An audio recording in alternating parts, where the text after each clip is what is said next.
تمہیں جو صبح کا چہرہ دکھائی دیتا ہے وہ مجھے حضور کا تلوہ دکھائی دیتا ہے، جو رنگ بہار کا نکھرا دکھائی دیتا ہے نبی کے حسن کا صدقہ دکھائی دیتا ہے، اور چمن میں کوچہ سرکار کی مہک آئی، گلوں کے رخ پہ پسینہ دکھائی دیتا ہے، اور رخ حبیب تو آئینہ مشیت ہے، رخ حبیب تو آئینہ مشیت ہے، جو دیکھے اس کو اپنا ہی چہرہ دکھائی دیتا ہے، جو دیکھے اپنا ہی چہرہ دکھائی دیتا ہے۔ میرے آقا صلی اللہ علیہ وسلم کے سامنے ابو جہل نے حضور کے شتم ترازی کی، برا بھلا کہا،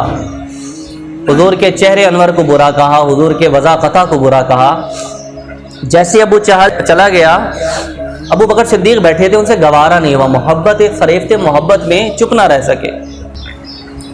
فرمانے لگے حضور آپ کے چہرے جیسا تو میں نے کوئی چہرہ دیکھا ہی نہیں ہے، حضور آپ کے حسن جیسا تو کسی ماں نے جنا ہی نہیں ہے، آپ کے کمالات، آپ کے حسن، آپ کی بات کیا بات ہے۔ میرے آقا صلی اللہ علیہ وسلم نے جب ابو جہل نے کہا تو حضور نے فرمایا صدقہ، تو نے سچ کہا۔ جب ابو بکر صدیق رضی اللہ تعالیٰ یہ باتیں کہنے لگے فریفت محبت کے اندر تو حضور نے فرمایا صدقہ ابا بکر، تو نے بھی سچ کہا۔ ابو بکر سے پھر رہا نہ گیا، کہا حضور یہ عجیب بات ہے، وہ برائی کر رہا تھا، آپ نے کہا صدقہ،